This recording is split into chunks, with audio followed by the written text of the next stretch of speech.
I won't push the button because if All I right, push there we go. We're push good. the button, we'll turn it off. That's right. We'll end it instead of making it go live. Yeah. Hello, Okay. hello. Welcome on into another edition of the Whiskey Crusaders. What are we doing? Wow, we haven't even started drinking yet.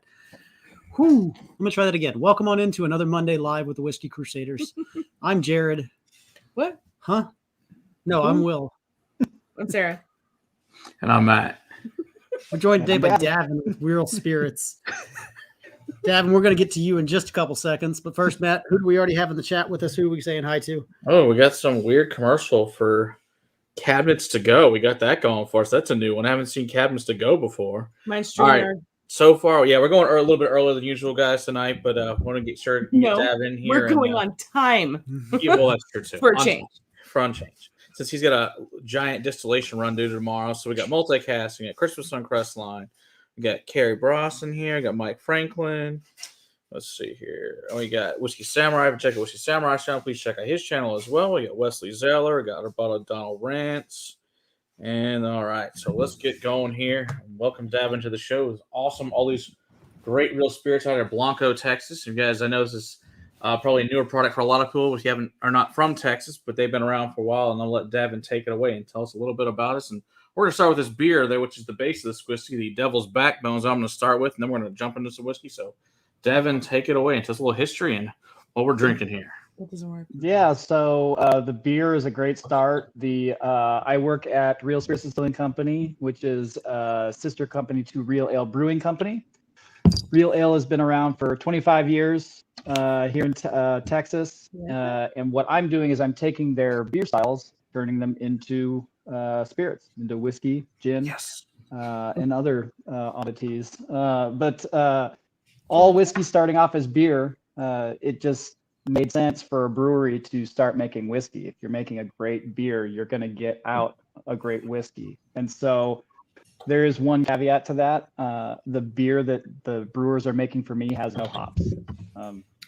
Really, kind of more of a traditionalist when it comes to whiskey. I don't really care for hops in my whiskey, but that said, the whiskey that we're making is most of the whiskeys that we're making is mainly malted barley. They are straight malt whiskeys that we're making right now. There are a few that do have some grain components, and those come from different beer styles that had grain components in them before as well. But you guys are drinking the Devil's Backbone to start off, look like. That is one of the beers that we make whiskey from. So it's a Belgian triple. Again, the hops are not added to this, but it's brewed this very same way. What makes that beer very unique whiskey is the yeast strain. So it's Belgian yeast strain, promotes flavors of banana and clove. And those actually translate over into that whiskey. So you're getting some of those more tropical fruit and herbal essences coming off in that whiskey after it's aged. So the other main beer that we focus on, and I believe you guys have some of that there as well, but that is the Real Heavy Scotch Ale. So the Real Heavy Scotch Ale, speaking of getting great whiskey from great beer, is a 4-time gold medal GABF award-winning beer. 3 of those golds were, I believe, 3 years in a row. So what makes that beer very unique is it's 7 different malt profiles that are in that mash bill, one of them being a peated malt. Yeah, and they do such a nice balance of all of those malts that it's a Scotch ale. So what makes it a Scotch ale is that peated malt. So it's going to have a slight smoky characteristic, but our Scotch ale is not, a big phenol kick to the face. It's got really nice balance of those caramels, those malts, those biscuity, malty flavors, along with just a nuance of smoke. And that, again, translates over into our whiskey.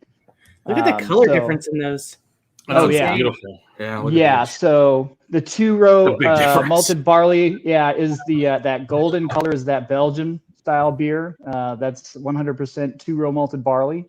That's what gives that kind of clarity and that gold color. And then those more specialty malts that go into the Real Heavy Scotch Ale is what darkens that one up and makes it a little bit more robust and rich in flavor. Absolutely. It's beautiful. We got a super chat here from our buddy Sam. Cheers. Oops. You guys push that again. Cheers. You pushed it twice. Oh, cheers. All pre-celebrate my birthday. Happy birthday, Sam. Appreciate it. Thank you very much. Be safe. Hope you drink some great things and hopefully you're Ubering. So that would be for the best. So, yeah. I don't know which one I like more. I really enjoyed both. that Devil's Backbone when I tasted it, but oh my gosh, the Real Heavy is It's really good. really good. Yeah, I noticed your alcohol percent is a little bit higher than most beers. 8.1 and 9.3. Oh my. Those so those also higher alcohol works out really well in the distillation. You want to have a high original gravity and then end on a very low end gravity. And so utilizing heavier beers on the alcohol scale definitely helps out, not so much flavor, but on yield. So that was one reason why we started looking at those beers in general. But the Devil's Backbone is, I think it's our number one seller. If it's not number one, it's our number two next to Fireman's 4. I mean, the masses love that sweet. It's a little bit sweeter of a beer, and all those different unique flavors of, fruit and clove, and it's just kind of the little candy bar, in a glass. I'm not a huge beer drinker. You do have to be careful. Not a huge beer drinker at all anymore. Like back in the day, I could throw back some beers, but these are both very good. Tasty. And I think for me, it's because I'm not a fan of the hops, and so I don't get that. These are very low hopped beers. You're right.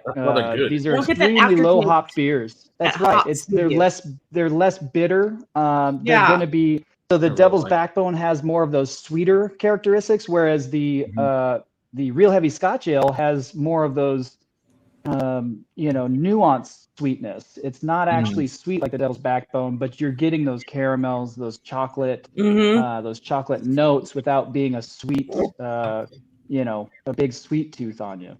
Now I'm really excited to try what the whiskey gets made when you distill this.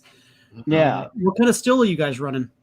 So we are running an Alembic potbelly still. It is a Hoga still out of Spain. So those stills are all hand hammered in Spain, basically made to order. So we customize the onion on that for a large onion, which helps with the refraction or back down into the spirit, so that we're getting a little bit more of a cleaner spirit. So we do like full flavored whiskeys. We don't want to strip anything out. We like heavy oils coming across that coat your palate and allow you to kind of taste those different nuances a little bit longer. That oil just kind of helps with mouthfeel and just allows the body and character to last on your palate a little bit longer. So we really appreciate the Alembic still distillations. Yeah, it's a really cool looking still. I was looking at pictures of it yesterday. Is it steam jacket or are y'all actually firing it? So no, it is steam. So we have an interior steam coil. So we're running off the same boiler that the brew house is working off of. But yeah, so we are steam, not direct fire. We could though. I don't know if you've seen the still house, but it's pretty wide open, very, very ventilated room back behind the brewery. I always thought it would be cool, but this is just the steam is a little bit more of a easier heat to work with. Can only imagine what it does in the summer down there. And I mean, we're up in DFW, so it gets hot as fuck. But being so far down south, it gets even hotter. So I can only imagine what the steam does. Yeah, it's hot, which is, again, having that big open air is it's good, but in the middle of summer, it's just that much warmer inside that room. That's for sure. Nice and toasty. Steam room. That's right. Go in How there big and is your still? melt it all away, sweat it all off. That's right. How big is it still gallon wise?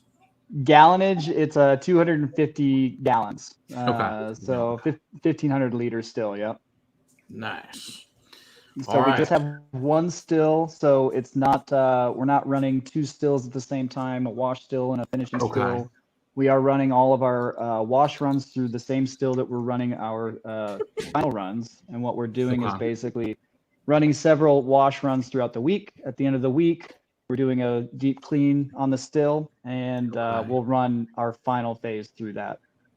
Okay. And you run your gin through the same still, I assume, as well? That's right, yeah. And so through caustic and citric cleaning in between each cycle, we're able to eliminate all and every, flavor that could possibly pass through. Okay. Do we want to start off with that gin, Matt, or we want to go straight to some whiskey? He wants to start with the whiskey. Since we're drinking the beer, which is the base for this whiskey, we should go to the signature whiskey at this point. Okay, I like that plan. Yeah. So the signature whiskey is a mingling of those two different beer styles. So what we're doing is we're taking those two different beer styles. They're brewed, fermented, distilled, and aged separately. At the end of the maturation period, we're bringing them together in a ratio that complement each other to give you the signature whiskey. That just kind of helps make it that much more unique, taking two very unique beer styles to Real Ale Brewing and turning them into one singular unique on something that you can't replicate, whiskey. And that is the signature whiskey. I can't tell if it's because the beer is still on my palate and I'm getting the retro nasal, or if the whiskey does smell very, very similar to the lighter beer. Did you just Well, double it's a fist fun it, Matt? pairing. Yeah, I did. Do it again. I gotta do that. You gotta have both beers in your mouth so you can try this together. I only saw it coming away. I need to see the whole thing, and I don't want to watch it back. Sorry, you're gonna have to watch the replay tomorrow. You're gonna have to. Swami, check out Two Wheels. I guess Swami's retired from it, but when he did have Two Wheels down, he also one of the original whiskey channels. Our buddy Larry, how's it going, Larry? At the Union Bourbon and Brew there down in Union, Kentucky. My name is not spelled wrong, Swami. My name is spelled correctly for me. Whiskey bars in the world. Go check out Larry's place. Yeah, so the signature whiskey is a fun whiskey to pair, along with those beers. You guys are doing it right by having the beers side by side of that, because they play off of each other. You're able to kind of pull out some of those different flavors that I was talking about from each one in that one whiskey. You could definitely get both of the beers in there. Yeah. And I think that was the best way to do this, since it says that it was made with. Let's start with the bases and drink the beers and drink the whiskey, and you can get them both, so it's all good. That's right. Why not both? I'm not that coordinated. Yes. It would dribble all down my chin. It's so delicious. It's so I good took a together. sip But and then it's I so took a sip. entertaining. Yeah. Oh, mixed, they're very good. So good. So, but they kind of lose like, something. They lose a depth of together. They lose a richness when you mix them together. They're not as flavorful together as each were individually. Yeah, you're losing that sweetness because of probably that malty biscuity from the real heavy is kind of taking over the sweetness a little bit. Mm-hmm. Yeah, it really does, and you kind of lose some of the heavy ale. Do you ever do depth charges with this? Because I have not done that yet. Oh, we're doing that later. Boilermaker. Yeah. Yeah, do it. We'll make some of those at the end of the stream. I think we're going to do some of that. That sounds like fun. I haven't had one of those in forever. The whiskey's not good. It's a little thin for my palate, going all the way down to 45. Are y'all non-chill filtering? We're non-chill filtered on these. Yep, that's right. Yeah. So 45, we wanted to go down to a level that was going to be palatable for a wide spectrum of people. And so since this was going to be kind of more of our flagship, we wanted to have it be a little bit more less sharp around the edges, something that an everyday drinker could drink, as well as somebody new to the whiskey world. And so this was going to be that one that you go for on the shelf. Most of our other spirits, you'll notice they get a little bit higher in proof. You know, I noticed on some of these. We step it up quite quickly. I like that. to say the least. There's our That's buddy Eric Evanson. We see Whiskey, Donner Pass, and then our buddy Clifton over at Bourbon Bites. Check out Bourbon Bites channel. Check out his yet. So good. Oh yeah, it's next time we go down to Austin. We need to go down to Blanco and go see them at Real Spirits. That's where I want to go next. That's our next definitely whiskey check us outing. out. I think should be to Real Spirits. That's the goal. Yeah, it was them in Andalusia. It was a good 45 minutes. Andalusia's right there from where we were. So we thought about making our way that way when we were down there, but it just the timing wasn't right. Wasn't right for it. Not this time. No, yeah. You guys aren't far. You know where we're at. No, I mean there's always reasons to go down south. Exactly. Especially this time of year. Next song class. That's right. We go there. Next song class. Yeah, we'll go there the day before. Yeah, I like that plan. If they ever put a Psalm 3 out. Oh, I'm gonna keep bugging Zach saying, "Win Psalm 3, win Psalm 3." Got to happen at some point, right? He posted something today about a Psalm 2 in January, and everybody was care like, about "Win that. Psalm 3, Who win did Psalm 3." So you're not the only one bugging. Larry wants to know, what states do you have distribution in? We are just distributed in Texas. Our beers have, for 25 years, always been in Texas. As of currently, Real Spirits is also just in Texas, but we are all over the major metro areas. You can find us at Total Wine, Specs, Twin Liquors, and then several mom and pops around the areas as well. So, do you ever foresee going beyond Texas in the future? Absolutely. I mean, the beer. I'll give you a background on why the beer is not distributed outside. Is that Real Ale is very particular in that they never wanted to pasteurize, they never wanted to filter. They put a lot of money, time, and effort into those malts, and they're sourcing these malts from around the world, the best malts that they can find. And so it didn't make sense for them to then strip out all that flavor that they put into it. Right. And so when you do not pasteurize or filter, you do have a lower shelf space. And so instead of competing with all those other beers in all those other states, it just made sense to keep it here and keep it flavorful. And that was one of the other big reasons why I think, my move over to Real Spirits was, I just love the idea that they don't want to mess with anything. So I'm fine with that. We drink it all anyway. But don't worry, Larry. I'll get you some samples, Larry. Yeah, we have a lot of people in the chat that are not from Texas, so they get kind of jealous. Well, now you have a reason to come here. Just come to Texas just for Real Spirits. Exactly. It's a good point. Yeah, Donald, the borders are open. Come on. Right, so we got a question here from Donald. Right. All right. So Donald wants to know, have you ever considered distilling an ESB? A local distiller here did one using ESB that had a Challenger and a fungal hops, and it was fantastically floral and sweet with earthiness. So it's funny you ask. We will be releasing our Phoenix Rising next year. So that's going to be another Q1 release. And what that is the Phoenix Rising is made from one of our beer styles that we took off the shelf about 2 years ago. It had a huge following, but we didn't have enough people buying it. It was a cult classic beer, and it was a fantastic beer, but not a lot of people know what ESBs are. It stands for extra special bitter. And so when people find out what it stands for, they decide to not pick it up. And it's some of those more diehard beer guys that know extra special bitter does not mean bitter at all. It's very much like a brown ale, but more maltier characteristic. And so when Real Ale decided to take it off the shelf, I asked the brewers, can you make me one more batch without hops? Because the mash bill on that, I'd always dreamt of making a whiskey from that, because the mash bill on that is outstanding. I just took one look at that mash bill and was like, okay, we definitely need to start making this. And that was the year that they decided to take it off the shelf. So that was the Phoenix. So what I'm doing is I'm creating the Phoenix Rising. So the Phoenix is dead. Awesome. And now we are breathing life back into it as a whiskey. So you said a year? So that was the first release is going to be a 2-year. So each batch of whiskey that we make, we end up with 4 barrels.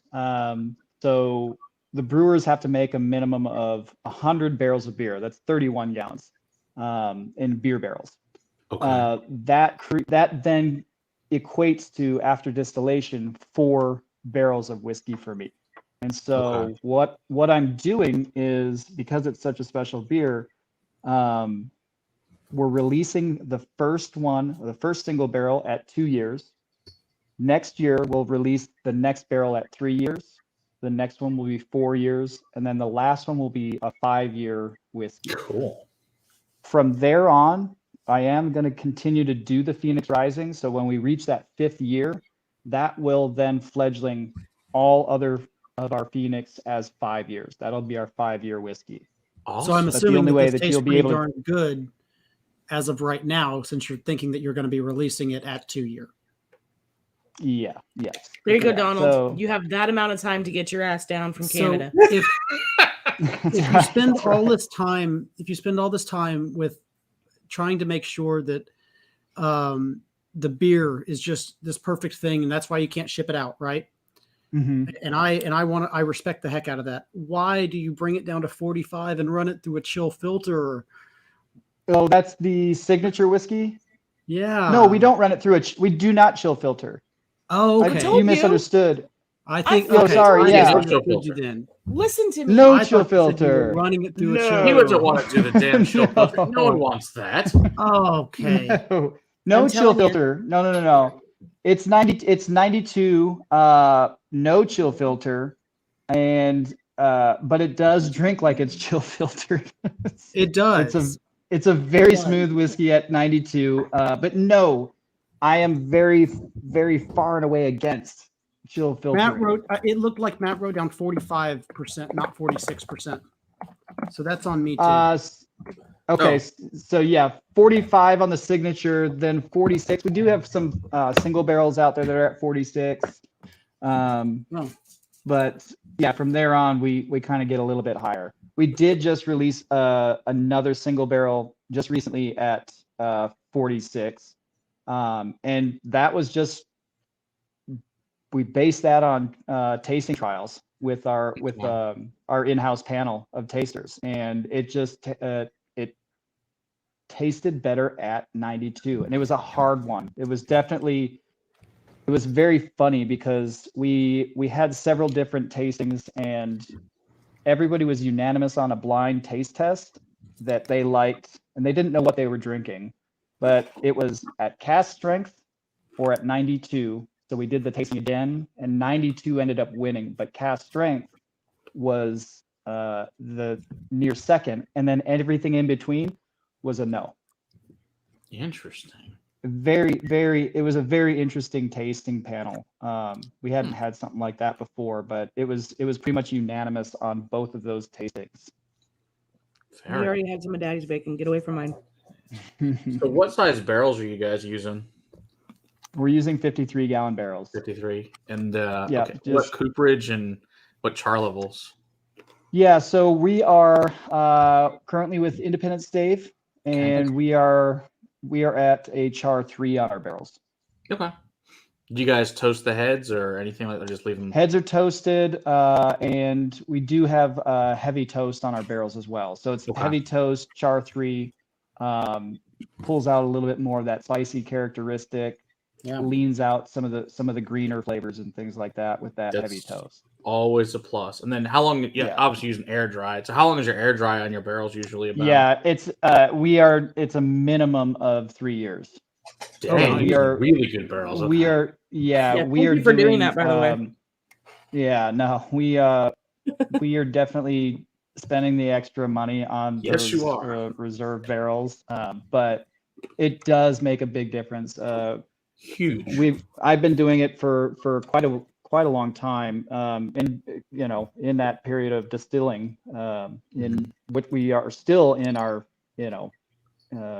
very early age of distilling here in Texas, but just in general, larger barrels are better, more more of a seasoning. Longer seasoning is better. Totally agree. And just allowing that wood to make sure that it's all of that moisture is pulled out. Yeah. Absolutely. All right, let's move on. You want to move on to the port finish one next?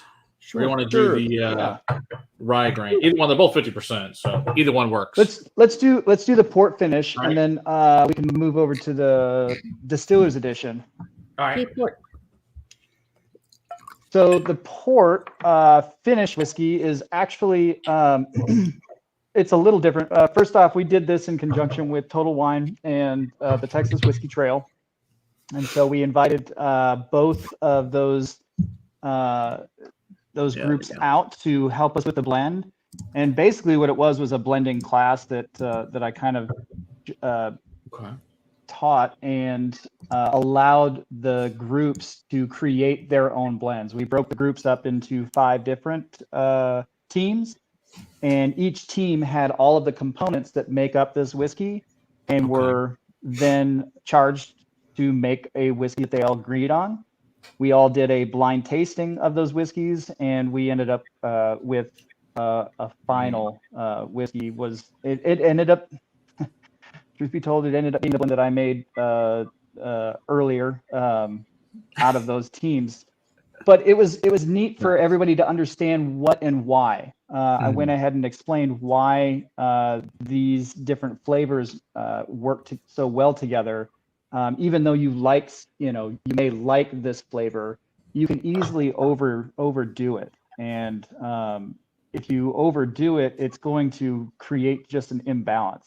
And so it's always this back and forth trying to figure out why and what. You want a little bit of salt, and maybe a little bit more pepper. But if you overdo something, you're going to really kind of muddy up the entire recipe. And so this is a little different than just a port finish. So the port finish side was actually a component of the blending. So there were 3 whiskeys that were in this that were made up this final blend, and it was the Devil's Backbone, real heavy, and then a port finished whiskey.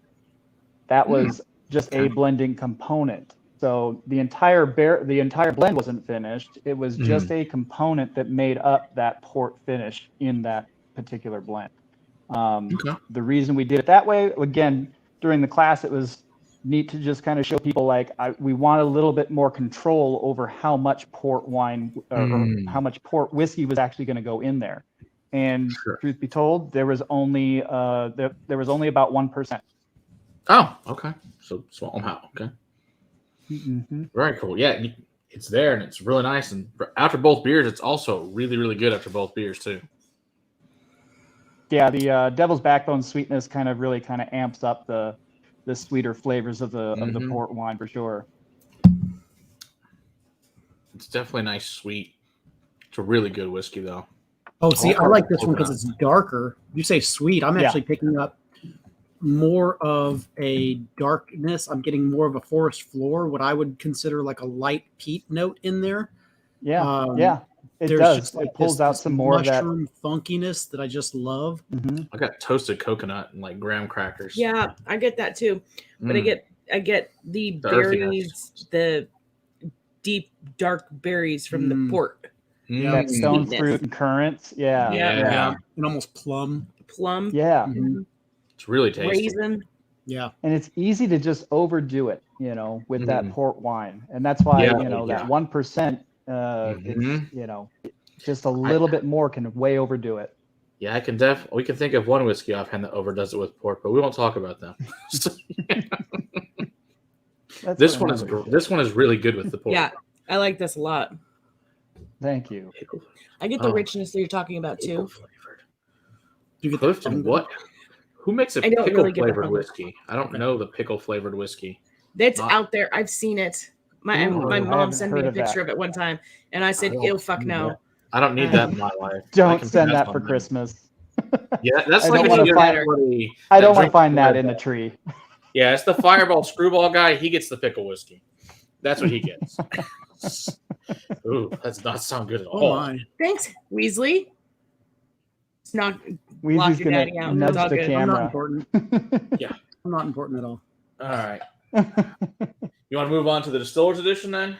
Ooh. Yeah. So the Distillers Edition, we're going to go to that and then segue over into the grain malt whiskeys, because those grain malt whiskeys are what makes up this the Distillers Edition. Perfect. So 58%. quick story on this. The Distillers Edition was kind of created when I first started there 5 years ago. So this is like 5 years in the make. Like I was telling you earlier, the oldest whiskey in here is the corn, which was 4 years and 11 months. And then the youngest was, I believe, the wheat, which was just under 3 years. Okay. Let's see. Yeah, 34 months. So you're an asshole. That's what, I'm a cat lover. I know, that's what they do. At least it's not his butt. I was just about to say, well, I'm just waiting for him to show me the balloon. Oh, you'll get it at some point. It's happened before. Usually once a stream we get cat. He has no shame. He's just waiting for bacon. That's right. So yeah, the Distillers Edition was basically made up because I was told that I couldn't do something. That something was I was told I couldn't make a bourbon when I first started there. Good. Can't make Don't do that. Yeah, right. Much corn juice in this world. Let's think out of the box now, though. But yeah, so no bourbons, no ryes, because the high corn or rye or wheat content in that particular style of whiskey would gunk up the works in the brewery, because the brewers are making the wort for the final fermentation. It has to go through the entire brew system.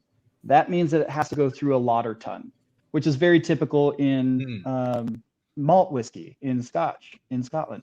They'll actually lauter off, some of the distillers will lauter off the grain, creating a clear wort with no grain fragments in the final distiller's beer.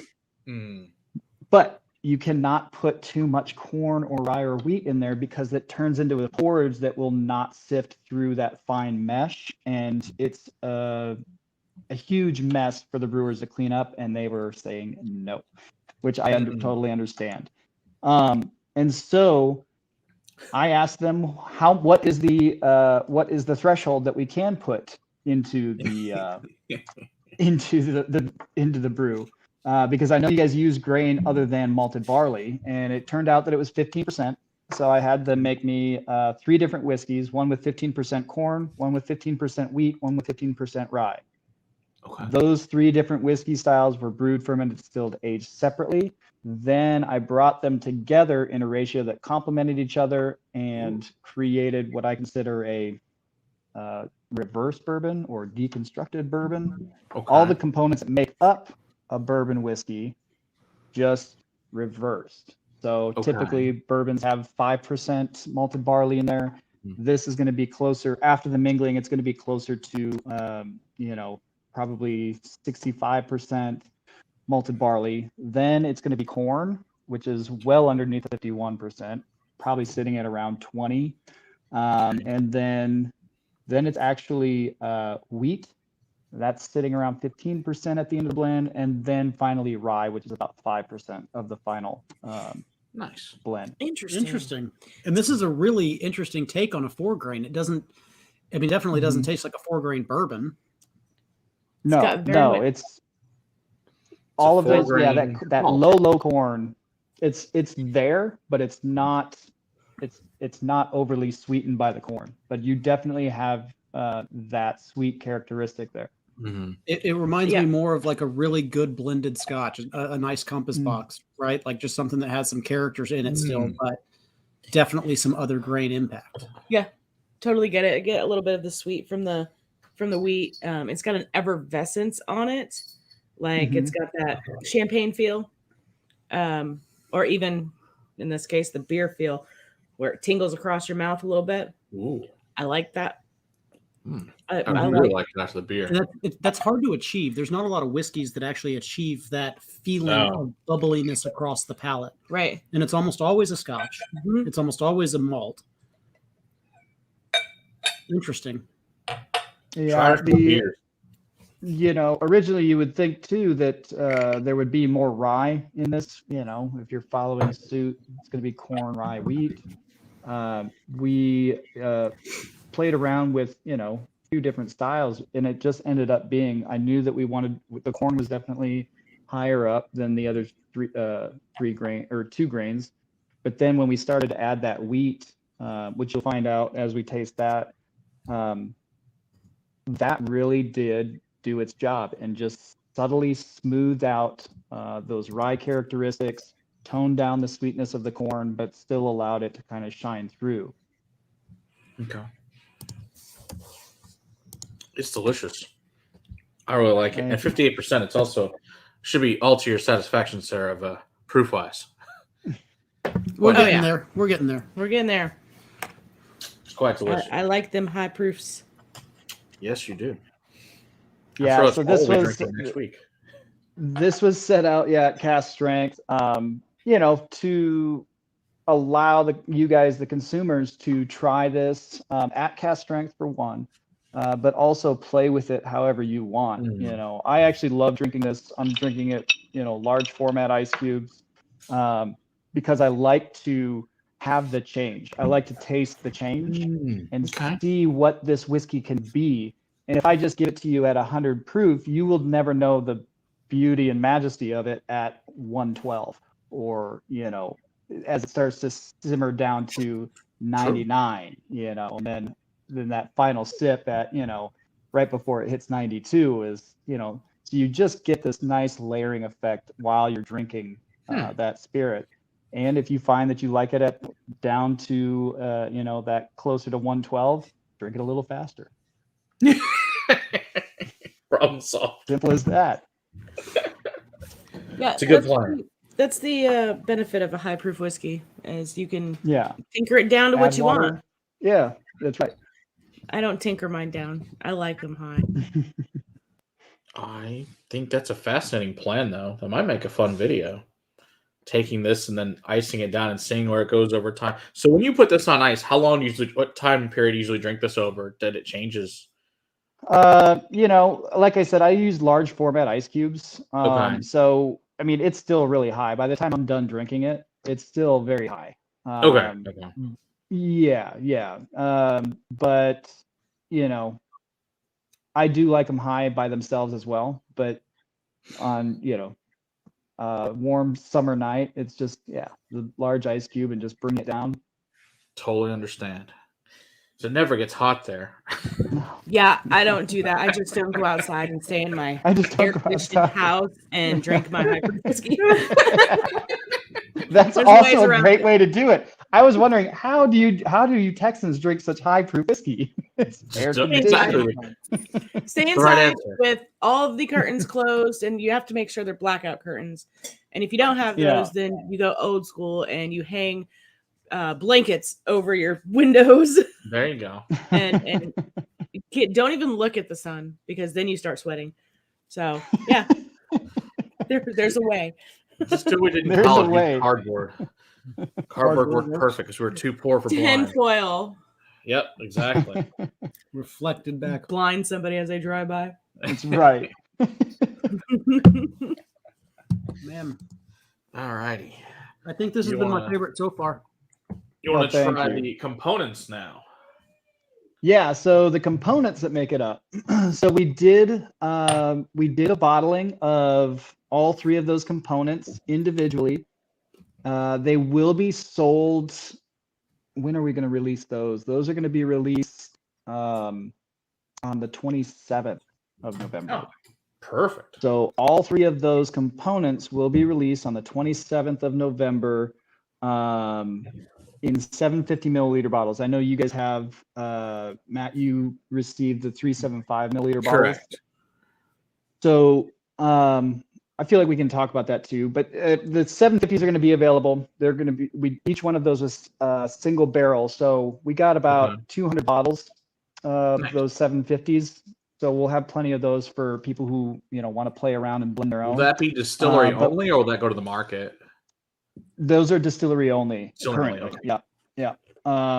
But then we are doing, when I started creating this, I wanted to create a kind of an experiential piece with it too. So I put together these 375 milliliter bottles to have you guys be able to buy them and blend your own. And so we do have these kits. There will be a few available. I'm not exactly sure, but there should be. They're going to be a few available on the 27th, and then there's if you're a Trailblazer, they'll be available a couple of weeks before. And so, what this is literally a blending kit. All of the components that make up the Distillers Edition are going to be in the kit, along with an Erlenmeyer flask and graduated cylinder, so that you can go ahead and take notes and try to create. You can either try to create this, get as close to this as you want, or just create your own blend. Do with it, play with it, have fun with it. So we're releasing these before Christmas because this is something I would have liked to have found on her. Yeah, for real, right? The chemistry set I would have liked. Seriously, the drinkable chemistry set. Come on. That's right. That's right. So these are going to be limited, but like I said, we will have 750s available for sale. So those, if you want to pick up those, we'll have those for quite a while. Okay. What might a blending set like that possibly run? So this blending kit's going to go for $200. All of the bottles that are in there, they are cask strength. So nice. The corn is sitting at 60.5%. The wheat is 57.4%, and the rye grain is 56.7%. And then, of course, the distillers is 58%. Nice. Like it. That's pretty cool. That'll work.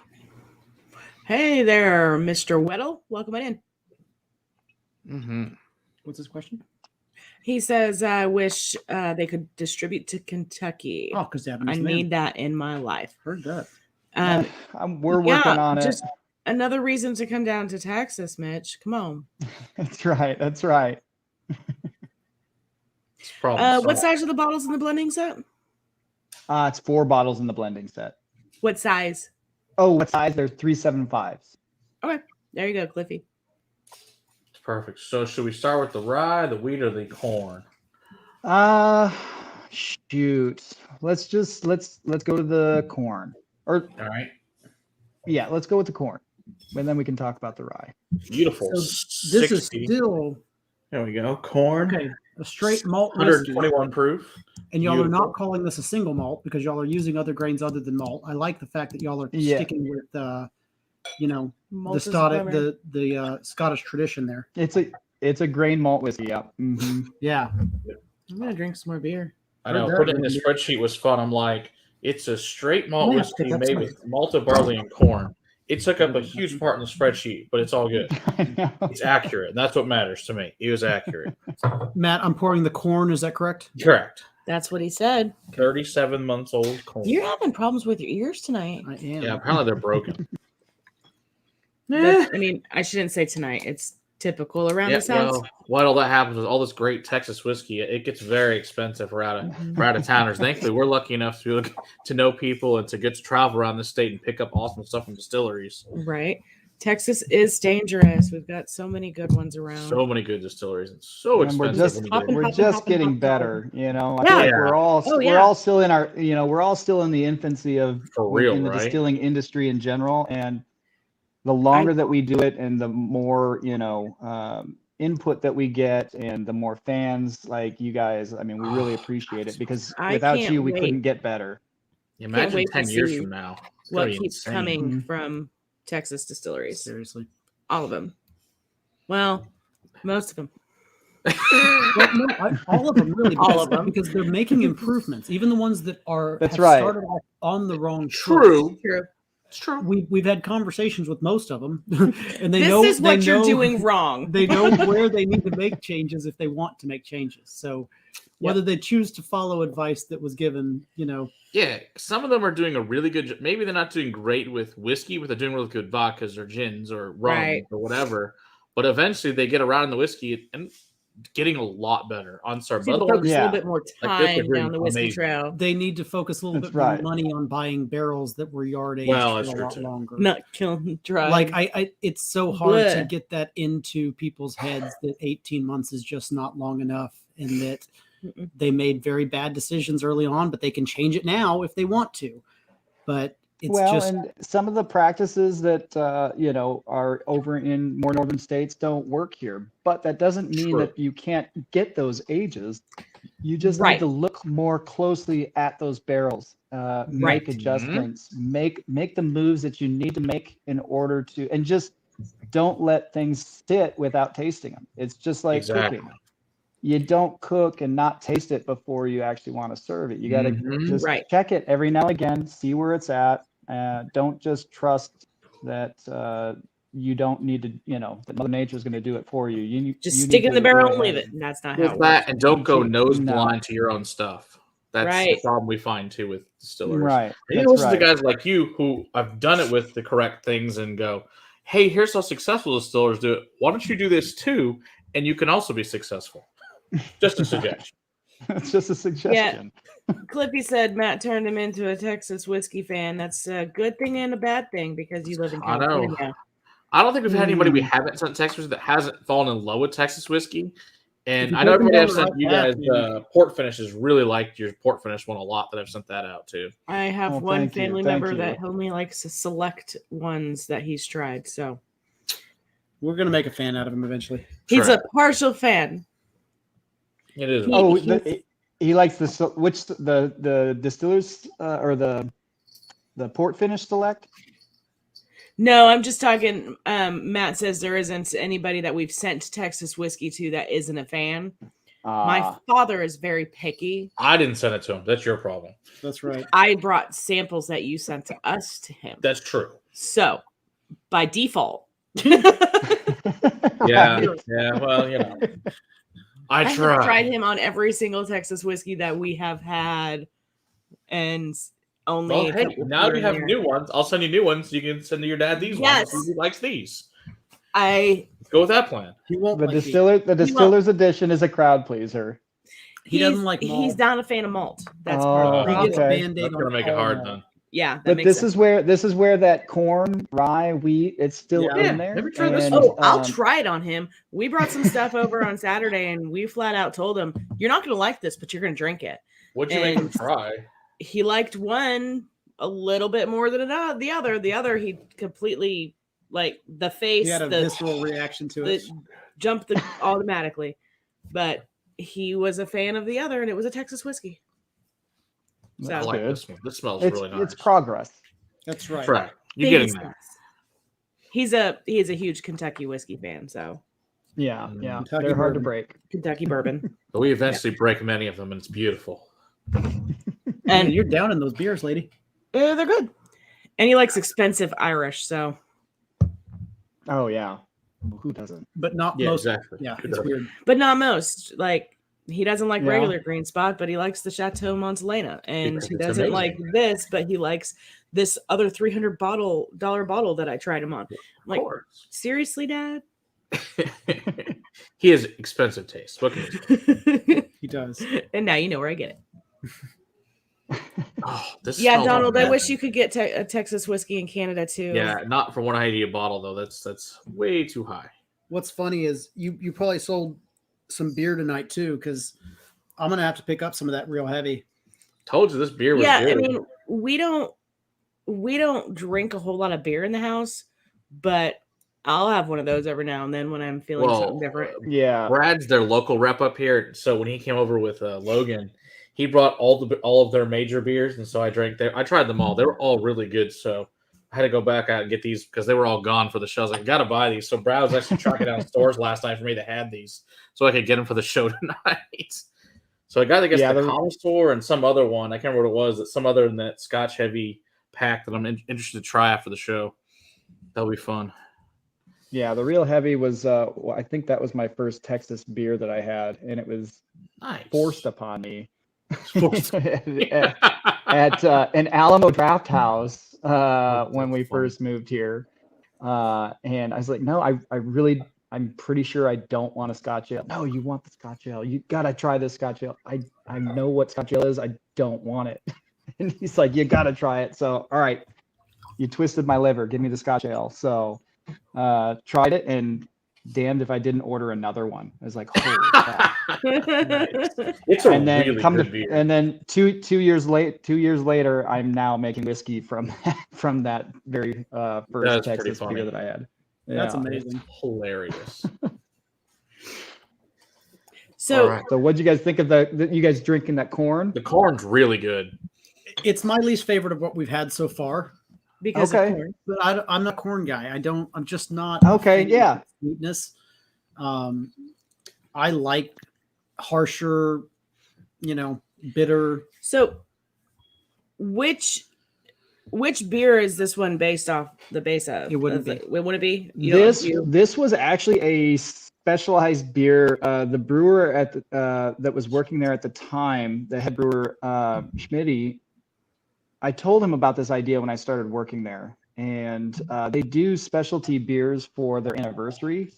So they'll make a one-off beer for their anniversaries, and he really liked the idea, the direction that I was going with this, and so he literally created this beer, not just for the anniversary, but for me, because I wanted a beer that had a corn adjunct, but they had to have a reason to make a large quantity of that beer, and so hats off to you, Schmitty. Thank you. I mean, without you creating that beer for the 21st anniversary, this wouldn't be possible. So that Perfect. was a one-off beer, Okay. Cool. and it was they called it a pre-prohibition. It was a pre-prohibition beer that he had found that had a corn adjunct in it. Interesting. Oh, fun. It's a fun, cream different ale. whiskey. I don't really have had anything quite like that. I like the sweetness that comes off of that. I think that's a really It's got a unique. chocolatey note to Yeah, it. exactly. I really Mhm. like that. Yeah. It's very I like unique. it too. Again, I definitely that agree was with the our chocolatey note. It's almost a that milk was one of our chocolate older sweetness. ones. Mhm. Okay. All right, so we go to the rye or the wheat next. I'd say wheat. Okay. You just don't want to drink rye. Yeah, either No, I one, wanna either end way with you the want to rye, go. but I Yeah. figure We'll do the that's wheat probably gonna be first, the one that's I fine. like the most. It's going to be that have a little bit of spice to it. Oh, that rye one already says delicious. I was drinking the 50% one last night, so to do the cask strength one here in a minute. You are a fan of rye in general. You're a fan of everything. We're iffy when it comes to rye. Fan of brown water. I was gonna Exactly. say, That is the correct answer. Who Brown doesn't water is distill delicious. that brown water? It can be pink water. It can be distilled. Well, it's true, too. Orange water. It doesn't He's the matter. reason why we have a liqueur series and makes And us it does drink amazing. Actually, If you those say so. reviews do really good. They do. Long term, they do really well. Yeah. They just like seeing your face. That's also half the fun. The dislike. You know the people that just watch just to see what Will's face turns to after he tries them, because sometimes they are really, really funny. Oh, I thought she was gonna jump. Ooh. Okay, so let's see on this one. Yeah, the sweetness is actually super tamped down compared to the corn of this Whoa, one. this one's Yeah. way more Mhm. spicy. I haven't tasted it yet, but Yeah, it doesn't have the strong wheat sweet that you usually get on a wheat No, whiskey. no. Not on like a a wheat lot more bourbon. malt on this for sure. Yeah. Nose wise. Taste. So is this a specialty beer as well to make this wheat one? This was made from our white wit, Belgian white Wow. wit beer. That's super Mhm. spicy. I was That's not yeah, expecting really, that. really good. That Belgian yeast strain was used on this original style. So there is going to be some of that Belgian spice. Clove in it? Again, that Okay. banana clove. Yeah. Clove, Yeah. black love it. pepper. This is what I was expecting out of the rye. Whoa, that's really, Clove, really good. black pepper, ding, that really Wild. spiciness of it. This is unlike any wheat I've ever That's tried. wild for a wheat. What it- But there's no sharp edges on that, and that's No. what that Right. wheat is really. That's what Beautiful. that wheat is really meant to do. Is just really soften up all those sharp edges on that Distillers Edition. Interesting. So can you get the beer this is made from, or is this also no longer made, this beer? It is no longer made. We discontinued the wit. I want to say 3 years ago. Oh, okay. Right about the time Unfortunate. that I started making these whiskeys. Nice. And with your That's- shelf life, that'd be a pretty skunky beer at this point. Mm-hmm. If you find one, do not drink it. You're not drinking that. Okay. Not recommended. Do not highly, drink that. highly not recommended. If you open it up and it blows up, that was your fault. It's like a personal problem. Yeah. That's on you. It's a natural consequence of I told you do not drink that. Exactly. That is so different. I So good though. It's vastly we're not what I known expected. to like the funky tasty. different things, and I like that a lot. I do Oh too. man. Oh, We it's reach for got- what's when we go to a distillery or whatever, what's your funkiest barrel? We want to try something from that. What's Oh, the barrel man, that that you is- can't sell because it can't blend into anything? We Can wanna I- try Can I try that. that, please? That's I might just want to buy that barrel. That's That is us, so- rosemary and like cilantro. Uh-huh. Yeah, it's like the a wheat- white cabinet. That is Cooking The wild. wheat to me spices. had much more of those floral and Wow. green herbs than Yes. than say the hard seed or baking spices. Yeah, it actually kind of leaned more into herbal teas and green herbs and floral nature. Mm, I like it. that's delicious. Also, You Rich know- Cole really enjoys the liqueur series and watching it, so he doesn't actually have to try them. So that's beautiful. You know what I just got in that last sip, and I've gotten only on a couple other things, and they're usually Oh my gosh, liqueurs. what is that? Thanksgiving stuffing. Mhm. like- Okay, yeah, That But like bread a stuffing. really spicy stuffing, like right. but That really good. oregano. Yes. Sage. Right, right. Sage. parsley, There you go. yeah. Yeah. Oh my Yeah. gosh. And I then want a to breadiness. eat stuffing with this now. It's so good. I just want I'm gonna to. Yeah. save this for Thanksgiving. It's I'm That's right. yeah. It's a Thanksgiving whiskey. This again, we're That's gonna have those delicious. for just after Thanksgiving. oh, But Oh, it's I so think this good. one's my new favorite. I like this one a lot. Really tasty. That is open just in the glass in the few minutes it's been open.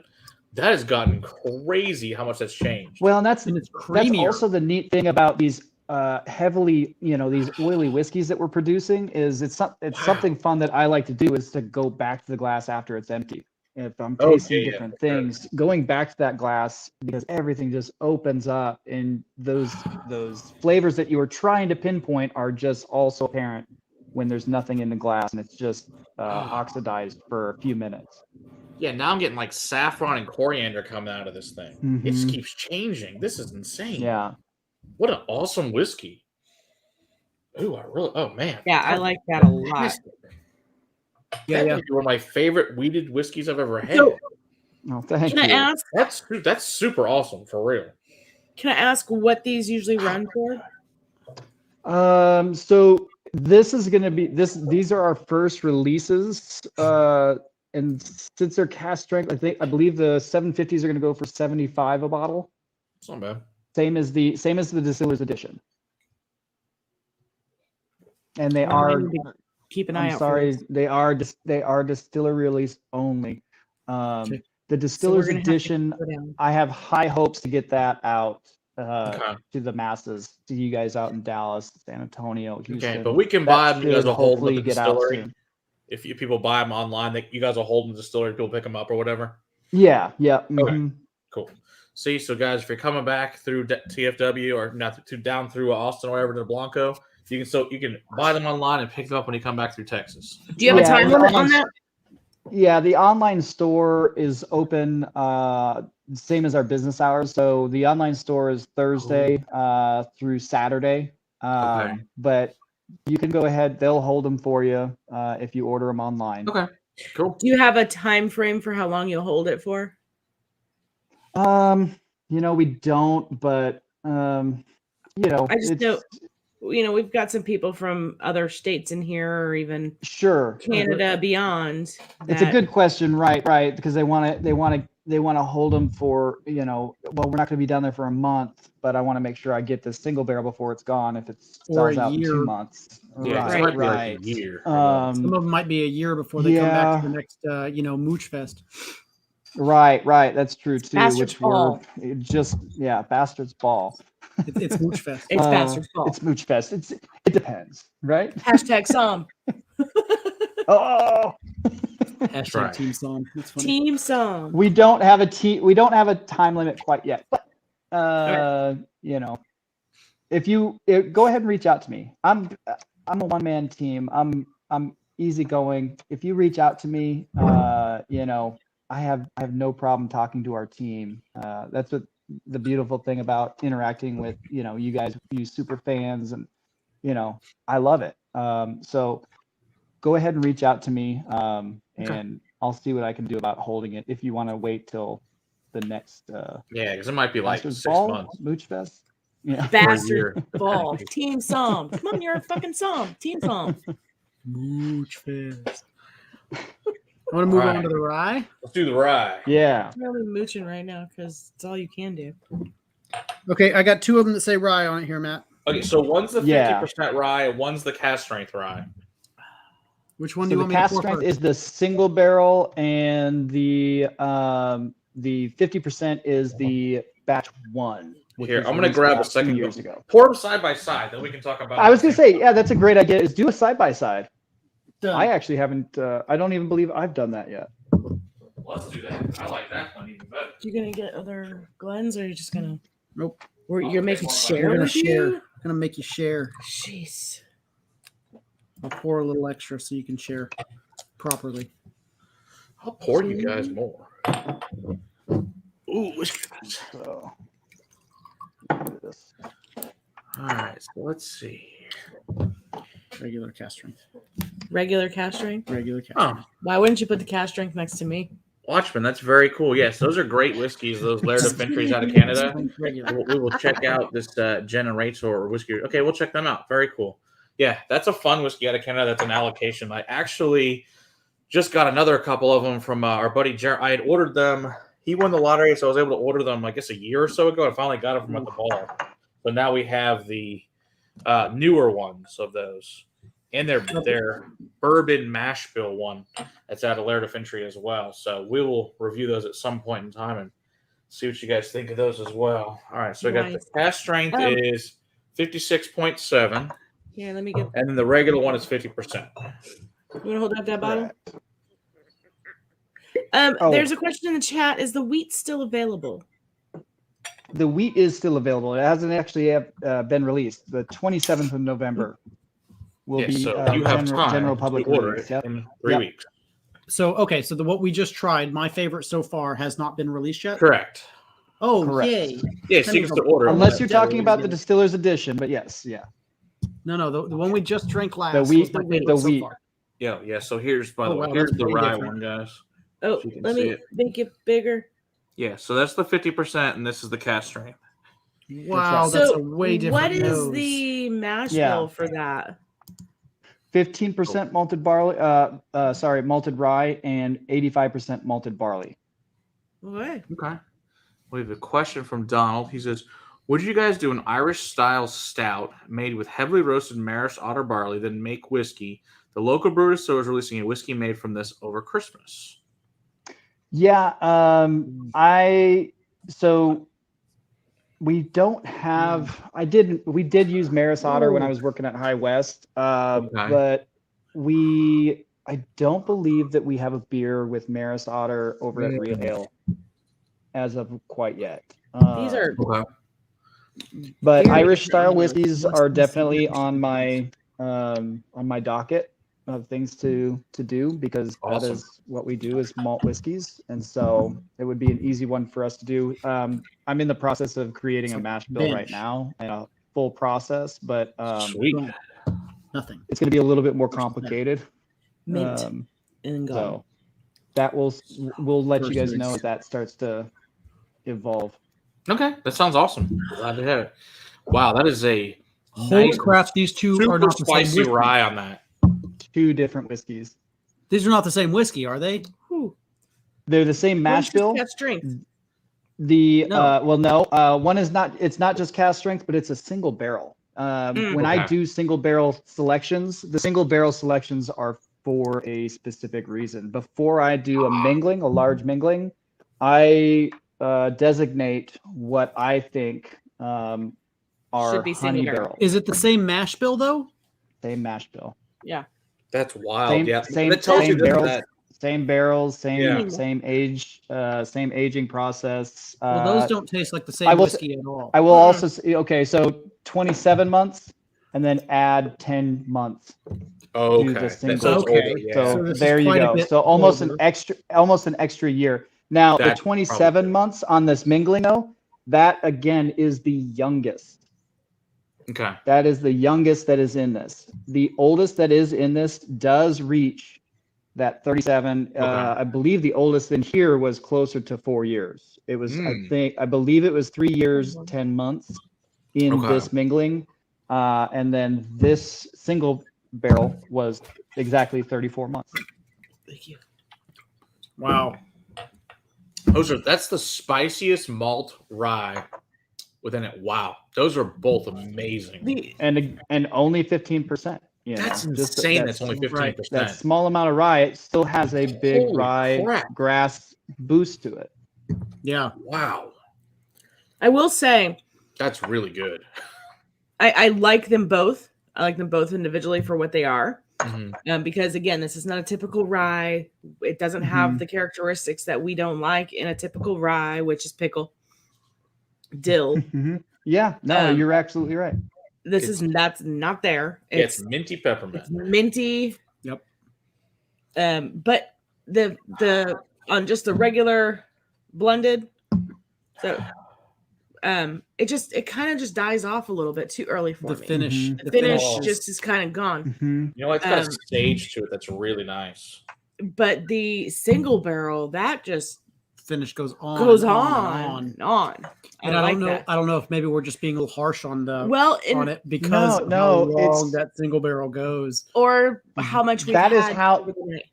That is how mingling. That's why when you're getting a mingling, you know, Wow, you're yeah. almost doing a side by side is unfair. Yeah. It's you're always going to be unfair to you know the mingling One or the the other. blend, because the single barrel when you're dealing with such a small distillery like us, we're literally picking one single barrel that was like, what is this? Completely different, Freaking delicious is what it is. hugely complex. This, you know, a component of this is in this. Right. But the other barrels that were just as good, you know, they also went in here. That got all the mediocre barrels as well. Right. That get exactly the barrels that passed. Now it didn't get the barrels that didn't pass. That is something no, that of we course do not. do. No, those have There to are sit barrels, around and there are barrels, and it does happen. There are barrels that no, they are not. That's gonna why make, there's 42-year-old cut. whiskey sometimes. And because- No. And I'll let you know too. I mean, yeah, there's it's a lot of money that, you know, could potentially go into a bottle. Like, is it really that bad? Yeah. It is. And we are one of those distilleries that says like, yeah, no, it doesn't make the cut. We'll utilize this some other way, but until we do figure it out, it's going to stay in a barrel. And then who knows? 2 years from now, like, holy shit, that changed around. That Yeah, turned absolutely. Right, for, right. You know, And Or you- again- or and you could now it can sample go to the into Whiskey a blend Crusaders again. or you could sample it to the Whiskey Crusaders, and we That- fucking love right. it by the barrel. So That's true You too. guys, I mean- you guys come out and visit me. This is another reason to come out and visit me, and you guys can help me sample out all of these things in the rick house. I'm So, totally up for that. That'll be Twist my arm. let's do that. Make a fun video of that. I'll That twist sounds your awesome. liver all night. I'm not, Um, and I will come back to this on a fresh palate. yeah, no kidding. Because you know we've had beer tonight, we've had several different These are really whiskeys and good, several though. different proofs. Oh my gosh, it's still going. Yeah, that Good that lord. single barrel You're is just breathing it in and out. Yeah. it just goes for days. What beer did you make with this one? That is the rye. That is the Full Moon Rye IPA. Again, another one that That's crazy. No longer it available. does. Okay. Did they hop And it we after had the fact? You said IPA? So this is not an IPA. None of the whiskeys that I had, yes, they were. This was an IPA, but when I have them make the brew or the mash for me, there's no hops. Okay. Same, Gotcha. Good, because I don't like IPAs. But I same like mash them. bill, just no boil, no hops boil. No hops. Yeah. Interesting. Excellent.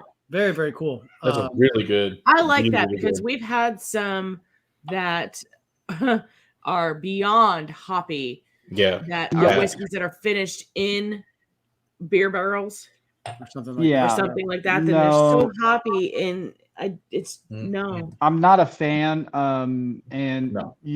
it's funny to say, but you'll never see a hopped mash bill from us. Thank you.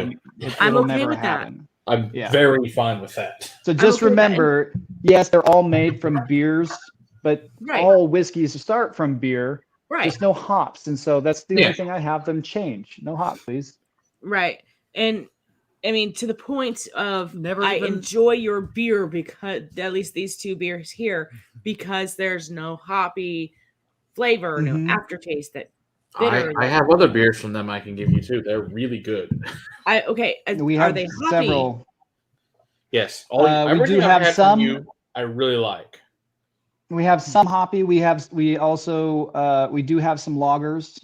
We weren't a lager. We were all ale, and either you have your ESB or your real heavies, which were on that low end, and your Devil's Backbone, which was the low hop end, or you have your IPAs. And so if it was low hop, it was going to be a really well balanced malt mash bill with a beautiful yeast strain that really helped impact that final beer flavor. Or we were going to do again on the hop side a really balanced hop profile. Yes, we do have some high IBU beers, but they're all really well balanced with citrus flavors. Yeah, and I noticed those that for the aromatic ones hops. Brad gave me that, even though I'm not an IPA guy, the ones he gave me were actually really good because I think it says the balance was perfect on them. Mm-hmm.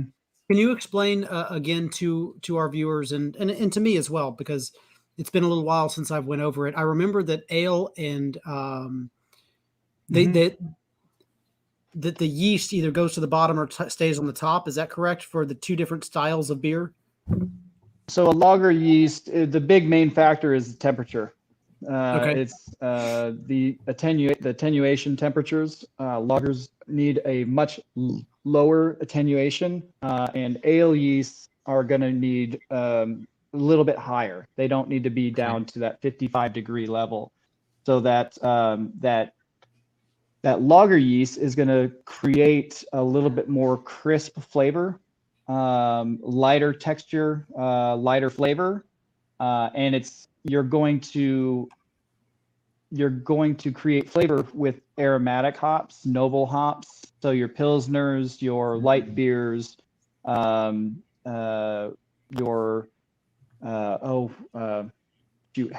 things like that. Yeah. Those are going to be at the lager side. Then when you get over to the ale side, they're going to be you can get a little bit heavier with them, and you're going to lean into more of those bittering hops. You're going to get into a little bit more bitter, but you're going to try to balance that out with aromatic hops, which add citrus, fruit, and tropical notes that balance out that bitterness, so that you're not just drinking that bitter, face-sucking, beer.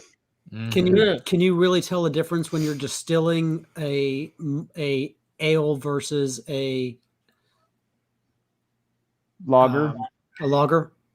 I don't distill I don't distill lagers. Okay, so all you're distilling is just ales. Yeah.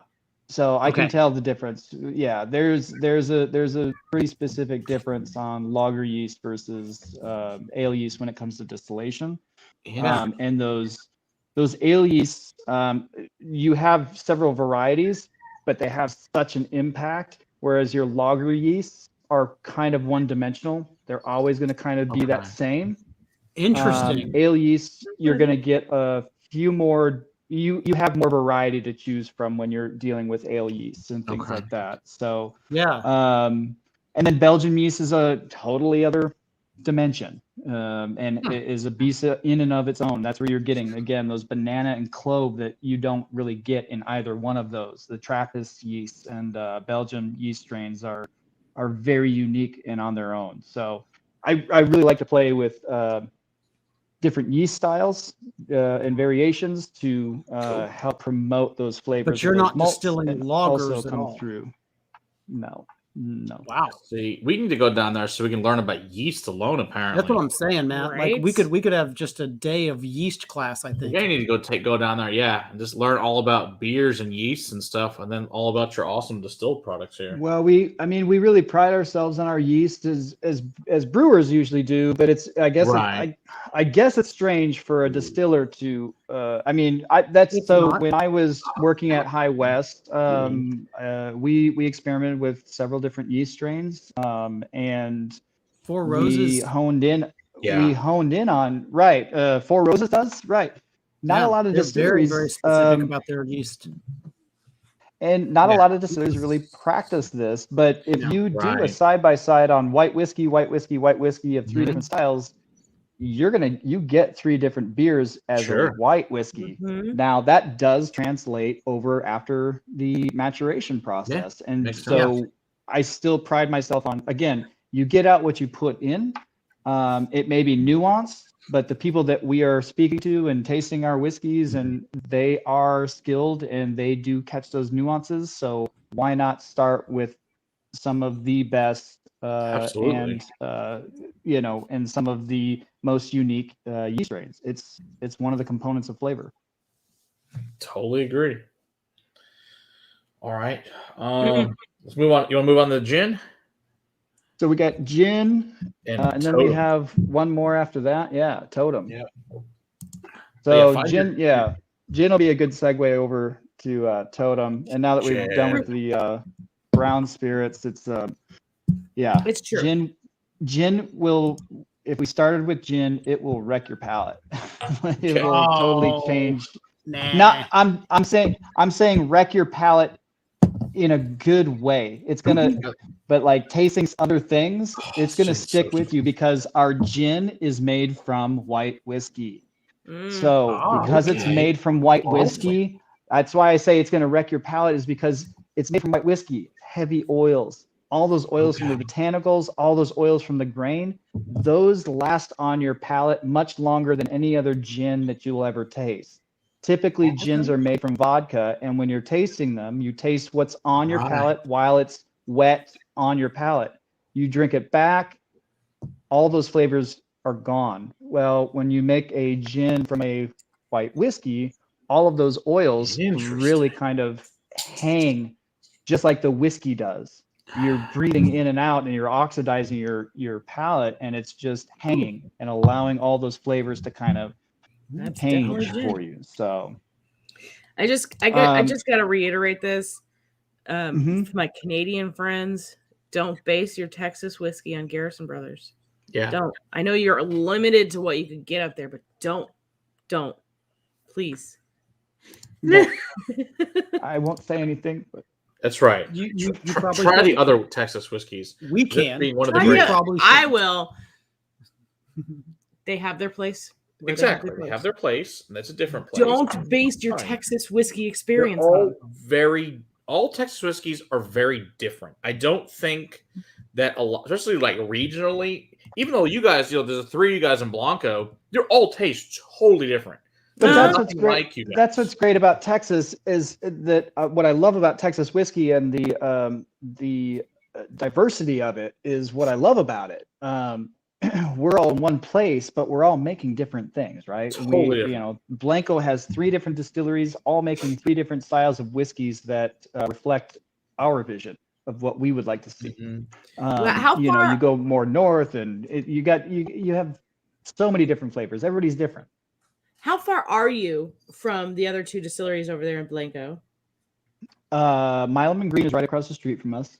Oh wow! Okay. And yeah, right across the street, literally. And Andalusia is, I want to say, about a mile and a half north of us. Super far. Okay. You Yeah. could literally walk to the mall. Completely different. Completely different. That's right. Just because we all have different palates. We all are trying to create what we're influenced by. And everybody's palate is different. Everybody likes some Right, people and- like corn, some people like bourbon, some people like Scotch, some people like Speyside versus Highlands. Right. And so Exactly. we're all just trying to create our own art. Well, and especially with like you and Andalusia, you're both doing a malt whiskey, but completely different Totally different whiskey. styles Yeah, not even different close. styles. of malt Yeah. and the usage of it. Where they smoke theirs with mesquite Right. and all this other different kinds of woods. You are focusing on the beer, And the yeasts and all the that fun yeasts stuff, that make So yeah, Well, to be and with malt mile and a whiskey, half away. typically, right? Malt whiskeys are typically aged in used barrels, and we use new charred white oak because I appreciate it. the It's delicious. the American palate is we love new oak. We love those those perceived sweet flavors. No doubt. As opposed to those stewed fruits, and which are also awesome. I'm a big Scotch fan, but I know I love bread pudding and creme brulee, and Good stuff. some of those more sweeter characteristics that come from those new barrels. Pecan pie. Pecan pie. Oh man, favorite kind of pie. It's not even a pie, but it's my favorite pie. Yeah, this so this is based on your wheat beer. Is that what this is based on? This gin? Pecan. The gin is also based on the wheat beer, that Belgian white wheat. That has that Belgian yeast strain on there, which promotes a flavor component in there. Our gin is distilled 3 times. So again, the alembic still pushes over a lot of flavor. Nice. And the only way that you strip out flavor is Really by good gin. redistilling. So most gins are made from a base of vodka, which is basically redistilled This about is 18 delicious, times to neutrality. So we distill it 3 times just to smooth out everything, clean it up a little bit, but it still pushes across a lot of oils. And then we use 10 different botanicals. I didn't want to overdo the botanical list so that everything got lost. I wanted you to be able to pick it apart, pull it apart, and taste all the little different components. So what botanicals do you guys use? That's tasty. So obviously Really we have good, to use juniper. Juniper is the heaviest botanical that we have in there. But then, so it's juniper, coriander, angelica root, grains of paradise. Then we have lemon, orange, grapefruit, lavender from Blanco here. Nice. And Local. the other botanical that we use is a very unique botanical to us. I'm pretty sure we're still the only distillery utilizing this botanical, but it's the leaves of the bottlebrush tree. What is that? So the bottlebrush tree is an ornamental tree found around Texas. It's native to New Zealand, but it found its way here to Texas, Florida, similar climates. It is a deciduous tree. So it's native. It's just like a pine needle tree, but it's a broadleaf. So when you crush those leaves, it's closely related to the eucalyptus plant, but it's not as pungent. It's not as pungent. It has that slight menthol, but to me it has a light menthol fruit flavor to it, and it just adds that unique characteristic to our gin, along with the fact that it's made from a white whiskey. Okay. So there's all those flavors that you can collect, but then there's that one that what is it? And that is the leaves of the bottlebrush tree. Okay. So there's lavender farms out there in Blanco? There is. Yes, Okay. it's the I need to go lavender to capital Lavender of Texas, at least of Texas. I must go there the lavender capital because is France, but we've been to lavender farms in Wisconsin and Michigan the last 3 years. Been going for the Midwest in the summertime because it's a lot cooler up there. yeah. I need to come to the lavender farms too because, distilling lavender is a big thing up there. So I assume they distill the lavender there as well. Oh yeah, no, they have a Oh, I gotta lavender come there. festival every spring. But Nice. I'll be honest with you, the amount of lavender that I use in there is very small. It's Okay. literally in every distillation, it's literally that much. You can Right. find it though, which tells you how powerful lavender is, though, when you put it Really? Yes, that's right. Because I've been That's right. infatuated with can lavender easily- stupid up there. It can easily overpower a gin, absolutely.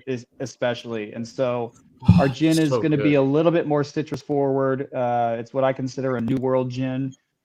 Juniper kind of takes the back door to all the other botanicals and all the other flavors that are going on. good. But juniper is, each distillation we're putting in about 50 pounds of juniper, and that's the Wow. heaviest botanical that we're putting in. But I am fresh peeling the morning of every distillation, fresh peeling the grapefruit, lemon, and orange Wow. that morning. And Very nice. so that's Is where it we're is it getting just kind the of more of fruit those that goes in, fresh or do you? citrus. Is it just the fruit that goes in, or do you put in the peels? Just the peel, and I'm trying to Okay. the zest, just the top Oh, zest. just of it. the zest is going in. Yeah. Interesting. And so we do two different styles, variations of maceration. So we macerate the hard botanicals, the juniper, coriander, angelica roots, bottle brush leaves. Those will sit in the still with the low wines prior to the distillation for 3 days. And those will macerate in there for 3 Okay. days. The other lighter, the zest, basically all the zest and the lavender goes into a gin basket, which is an offset gin basket that sits in between the still and the condenser. So it's a vapor, it's vapor infusion, but it's not in the actual still. And so it passes across a little bit. It doesn't cook the zest as much as it would if it was in a still, which would create a different flavor. Right, because it's a lot it has a cooler much more temperatures that are fresh- hitting up there. Interesting. The temperatures are a lot cooler up there than they are actually down with the steam jacket.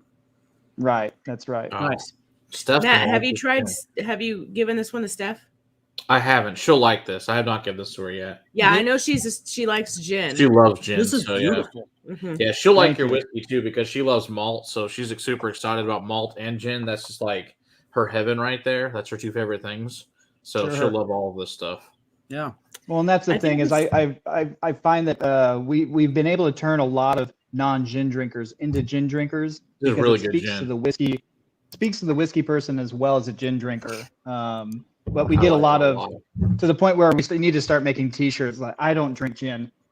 Oh, but I love this. Yeah, for real, right? it's- I've found we've- so many whiskey distillers in Texas make amazing gins because they make it for whiskey drinkers, not for vodka and Right. gin drinkers. It's for whiskey, and it's so good. So, Right. there's a question in the chat. Ever think of aging the gin? Also, chat, go ahead and throw in more questions. We're going to be wrapping up the stream here pretty soon because Davin has a 14-hour distillation run tomorrow Yes, going on. we got to do Totem, and then we'll be finished. We're not going to Yeah, be going for. Did you find your phone? I don't have any more. What do you mean Totem? Oh, did you still have some from left from when I gave you a John's? He took the that's bottle right. home. These guys do Totem. Yeah. You got to grab your. I don't have the bottle anymore because he took it home. So I only have whatever you ever got left is what you got left. You better have some left. I better have some left over I wasn't part of that tasting, That stuff was amazing. but I got a taste Well, of thank it. you.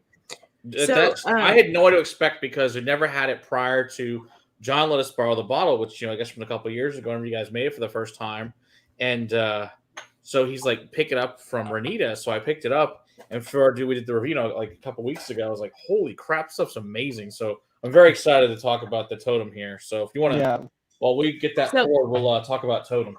Well, Yeah, I let's- can't find mine. I got a couple Damn it, questions here in the The chat. barrel aged gin. Barrel aged gin. All right, let's talk about that first then. Okay, so that's a very good question, and be on the lookout. All right, that's the correct answer. I wanna hear. That will be. We have something in the works. I'm actually. Nice. It's been tanked. It's been aged. It is being bottled, and so yes, barrel aged gin is coming. It is just like everything else that we do. It is not your typical barrel-aged gin. So another unique spirit is on the horizon. All right. Excellent. And then Donald wants to know, is the gin a London dry style gin, or it kind of sounds like a hybrid? It is not a rye. It is made from that 85% malted barley and 15% wheat. The same mash bill that you guys really appreciated in the whiskey. That is, there's no rye in. No, he's in wondering if it's a London dry. Oh, London dry. No, I would say, again, I would consider this more of a new world. By new world, I kind of explain that as like, newer gins here in the U.S. are leaning away from juniper. Again, even though we use a lot of juniper, it's the most in our mash or in our botanical bill. Our gin is more more citrus forward and botanical forward than juniper. Juniper it's there, but it's not a big pine needle kick to the face. No, it's beautiful. It's just a great gin. That's a really, really good gin. Thank you. We've become a lot of really great craft distillers make really good gin. I found we've traveled a bunch to go to distilleries on purpose in other states to go to craft specifically, and found that they're really doing a good job with gin. So I love a good gin. That's a fantastic gin. So I'm sure my wife will be very excited to try that whenever I give it to her soon. All right. Well, did Will find the totem yet? Good. Yeah. So let's talk about what is Totem, because this is such a unique product. So Totem is I was introduced to. Yeah. Yeah, unfortunately, I had to get we borrowed our bottle from our buddy, so I don't have a bottle. It's perfect, thank you. So that is the label. It's a taller bottle, but Totem is a. Everything's backwards. Try to figure this out. That's all good. Backwards. No, you're perfect. You're good. But so Totem, I was introduced to. I've always loved mezcal, but I was introduced to a spirit called Pechuga. What was it? Almost 5 years ago. So I always knew that I loved mezcal, and then found out what Pechuga was. Started doing some research on it, and basically Pechuga is mezcal that has nuts, fruits, berries, botanicals from around the area of the Palenque or the distillery, typically in Oaxaca, as well as the protein of an animal in the distillation process. That animal is typically the breast of a turkey or chicken. Pechuga meaning breast in Spanish. That's where the name of the spirit actually came from. But basically, the nuts, fruits, berries, botanicals will go into the still, macerate for a few days, and then the protein, whatever it might be, different distilleries will use different proteins. So some will use turkey, some will use rabbit, some will use goat. There's one that uses iguana. The protein is right. Yeah, it's just dependent on what's available for their area or whatever their practice is. But so I'll use this as an example. So the still is filled with liquid or the low wines. Botanicals go into the low wines to macerate, same as if you were going to do a gin. Then, so if this is the onion or the head of the still, the meat will go into this negative space where there is no liquid, and it'll be hung above the distillate while it's being boiled. So the boiling of the during the distillation phase is cooking the meat. It goes in raw. It cooks the meat. The meat then drops the juices from the meat drop back into the boiling water. That boiling water keeps on vaporizing and pulls that the oils from that meat up into the vapor, passing through the line arm over the condenser and into the final spirit, which carries the flavor of all the botanicals that were in here, as well as mainly what you're carrying over is not the flavor of the meat, but it's the oils and a slight umami characteristic. So fatty you're not going to taste. Oil. That's right. You're not going to taste the Meat. animal, the turkey per se, or the goat, what you're going to get is more of a fuller mouthfeel. It adds body and character to the spirit. And these are made, well, not these. Pechugas are made once a year during Dias de Muertos, and the previous year's Pechuga is drank during that holiday. So while they're distilling this year's, they're drinking last year's Pechuga in celebration of Dias de Muertos. Okay. And it's, it's a celebratory drink, promotes good luck, prosperity over in Oaxaca and in Mexico. So I became enchanted by the whole story of it, and I adopted the distillation practice and brought it to the U.S. And so what this is nuts, roots, berries, botanicals, collected and foraged from around the Texas area, put into the still. Instead of agave, I didn't set out to make a mezcal or an actual Pechuga. That is the national spirit of Oaxaca, and I didn't mean to set out to take that away from the people. But the distillation practice of it was very intriguing to me, and so I wanted to try it. So I went around and collected the different forage from around Texas here, and then what I do is I hunt a hog every year, and I use the leg of that hog, the wild hog, in the distillate to create my totem.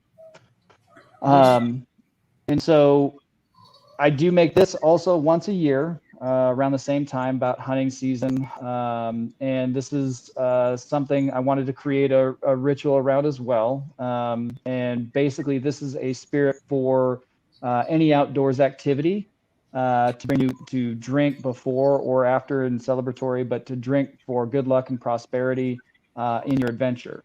So this already has a lot of Texas already in it. You have the Texas hog and the Texas forage. We've got peaches from Fredericksburg, dewberries, pecans from the river valleys here, rosemary, lavender, bottle brush. I smoked my own chilies, lemon, grapefruit, and orange peel from the Rio Grande, and then that Texas hog. So if you're having an adventure in Texas, you're pretty much well covered. Well, what if you're going on, say, a whitewater rafting trip in Utah? There's really nothing that connects you to that land, to the spirit. And so created a little ritual to connect you to the spirit, to the land. And what you're going to do is you're going to get a local honey from wherever you're having your experience. So if you're in Utah, you're going to get a local honey. The bees did the foraging for you. They made honey from the nectar from the local flora from that area. You're going to rim the glass that you're going to be drinking out of with that honey. You're going to light the spirit on fire in the cup, and what that does is it awakens the spirit, lets it know that you're there, and it tames the sharp bite of the spirit. Put the flame out, lick the honey, drink it back, and that honey is what binds you to the spirit, to the land, to have good luck and prosperity in your next adventure. Well, I need a bottle of Totem now. Right? In a nutshell, that is Totem. That's freaking awesome. So we must do this. I gotta know though, because you've created this new ritual around your version. Sure. When you are creating your next one, are you going to drink last year's like they do? So what I've been doing is because I need to get on that track. But the first round was literally an experiment to see what I could create. And so obviously when I brought this up to the executives at Real Ale, told them what I was doing or what I planned to do, I got a lot of crickets. I'll say this, I didn't get a yes, I didn't get a no. And so after I left the boardroom, I just decided to go ahead and create it and do it. Just do it. And just do it. And that's the spice of life, right? You'll never know unless you do, just go ahead and do it. If you don't get a hard no, it's a yes. That means it was a yes.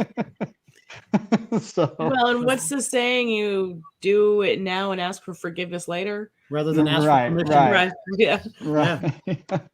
Well, Lo and I behold, can tell the you- spirit. Yeah, the spirit came out really fantastic, unique. Yeah, it did. And Yep. it's all in the cut points and things like that. And so first year's was fantastic. Second year's was better. This year's is, I mean, I feel like I've got it dialed in. But yeah, so at this point, we are drinking this year's, but I am planning on making that, changing that this year. So we do have this year's that I distilled and collected and foraged all of the things over last year. And I'm going to do that again this year to get on track of distilling this year. So we'll distill a second one this year. Oh, I'll nice. hunt another hog and get that all going for this year to drink next year for our next distillation. Nice. I like it. Is it still available, or did you guys already sell out for this year's?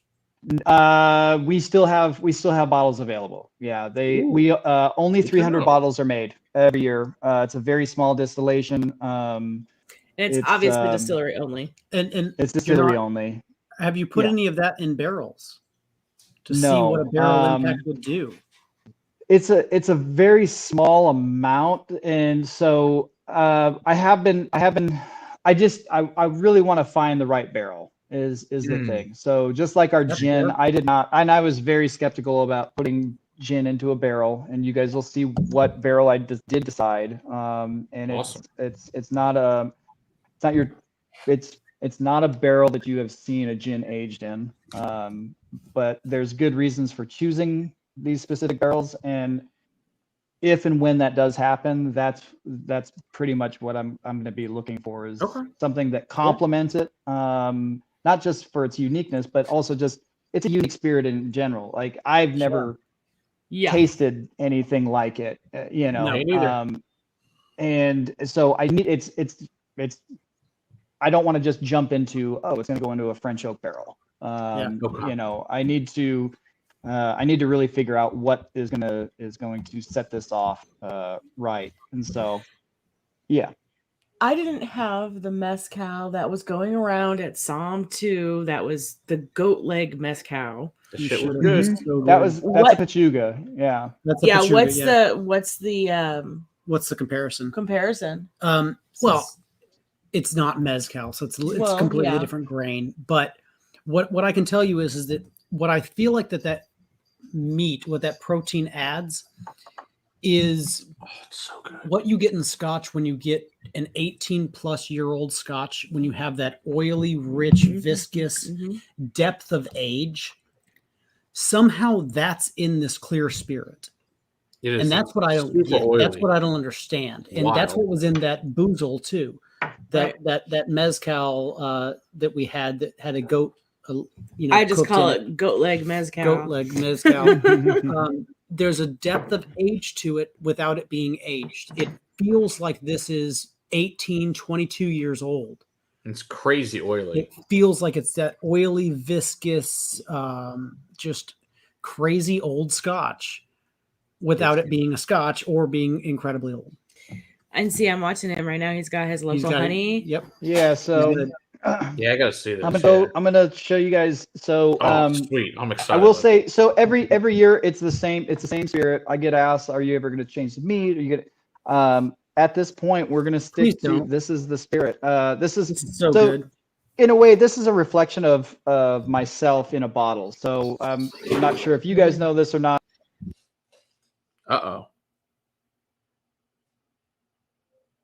We lost him. Hold on. I'll text him. What just happened? I don't know. I'm gonna text him. He's like gone out of our screen and everything. His computer must have like shut off or something. Here, I'll text him real quick. That was crazy. I had my thing like this, but I wasn't even touching the mouse. I know. No, it wasn't us. He just disappeared. The king of mezcal is Tito's mixed with strawberry Kool-Aid. Here he comes. There he is. Here he comes. Where'd you go? We're back. I got cut off. I was like, I don't know what happened. He just disappeared. So what I was saying was it's a reflection of myself in a bottle. I'm besides being a distiller, I'm also a hunting and fishing guide in Wimberley, Texas. Cool. And so I'm an avid outdoorsman. So this was literally when I was creating it was kind of a reflection of my passion for distilling, my passion for the outdoors. And so this ritual just kind of fed into everything that I am. And so we had these, while the spirit stayed the same, like I was saying, we do change the glassware every year. So our friends over at Brave Ceramics actually make these copitas for us that I designed for this specific reason. So copita is a shallow cup, and it allows us to light it on fire much more safer. It's made from ceramic. Our copitas have a lid for them. I'm going to show you why they have a lid. And so basically what you're going to do is you're going to get some honey. Do you sell these at the distillery with it? Yes, these are just you can order these online. But yes, Sweet. I need to order one of these and the totem. Perfect. The rim is holds your honey. Okay. And then again, you're going to light the spirit on fire. And so the best way to do it, our spirit is totem is 110 proof. And so it will light on fire. It's just a shallow cut point, very small window cut point. So you'll notice that you not be able to see the flame. But because it's so pure that you'll only get like a blue flame off of it. But you're going to light the spirit on fire. Again, this tames the spirit, lets it know that you're there. The way I look at it is like walking up to an animal, letting them smell you, and you're going to tame that sharp bite by letting it know that you're there. So you're going to then take the lid with the honey on it, put the flame out. Okay. That lid now rims your glass for you. Okay. And then you can lick the honey, drink it back. And you should have good luck and prosperity on your adventure. That's awesome. That's so cool. That is a fantastic cup. Yeah. That's a fun ritual. And honestly, really I can't wait to do it on my next hunting trip. That's really amazing, man. You guys have tried it before. It is it's not just the flavor, but you can actually feel. What I love about it is that you can feel where it's at in your esophagus, down into your stomach, and you can feel it actually start to kind of separate out into your soul. Like you can feel where it's at as it's working through your body. That's really cool. It's delicious. That's all I know. Yeah, we got to try that with the honey and the flaming. We're going to definitely try. We're going to order a bottle and try that for sure. Yeah. Yep. Yeah. Well, thank you. That is awesome. I don't know if any other questions. Let us know for Davin. That'd be great. I'm having a hard time deciding if I like the wheat or if I like that totem better. The totem is just so different. It's so interesting and unique. I can't get over how good I enjoy or how much I enjoy it. It's very, very good. How good you enjoy it. Just, it's just a different spirit. It's just something that's, anything that I try to create is the gin is my baby too. Like I just, creating something that you're trying to do something with balance, and it's not an easy thing to do when you're dealing with outside botanicals and distillate. And so when I did that gin, that really fed into my my passion for Totum, was just creating that balance, but still utilizing all the things that were around me. And that leg of hog literally, helps uplift that body. Wow. Because it's a sharp spirit. It's 110 proof, but you still get that body and that it doesn't drink like it's 110 proof. No, at all. No, it drinks a very dangerous, fruity, oily liquor. It's amazing. It's really good. Yeah, so the fruit again, what also makes it unique is that it's the base spirit. So again, it's not mezcal, it's not made from agave. It's what we have, and this particular one is barley, wheat, and passion fruit. So it's a hybrid whiskey brandy after distillation. If Okay, we so blow this stuff up and make it massive, can you make more than one run a year? If you ordered stuff. I'm saying if I make this product become like your number one thing, can you make me more of it? Yeah, I Or mean, is we it can always make gonna we be can super, definitely super make more of limited? it. Okay. Right now, it's super limited because it is it's very labor intensive. It's time Okay. consuming.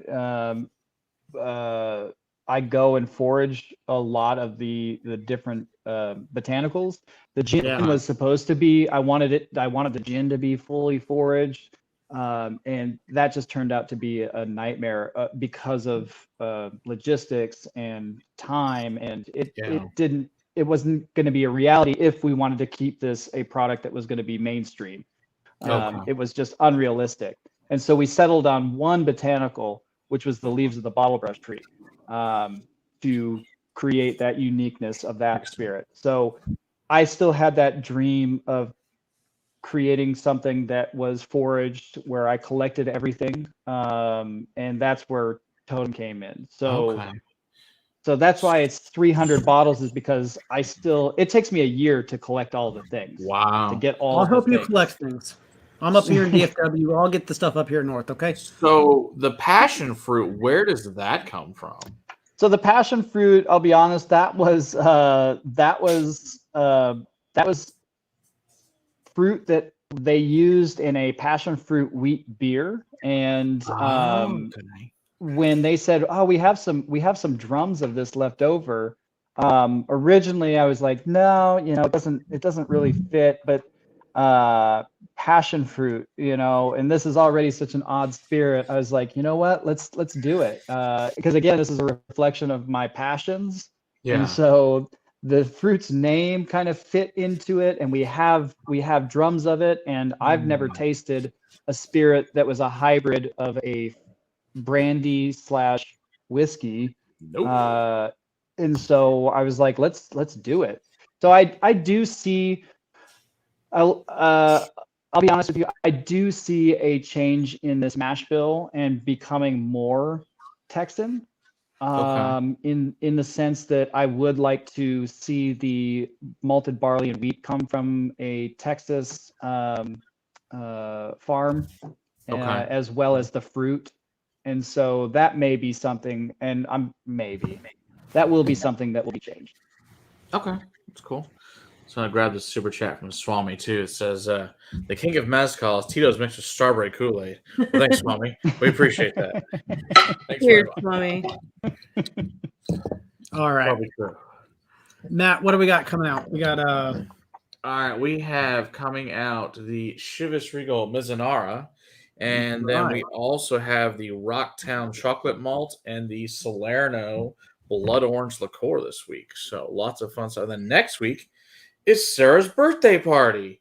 So yay! Yay! So lots of fun. Yay me. So it's all good. If you guys have any other questions for Davin, let us know. If not, we will let him go because he has a long day tomorrow. Yes, he does.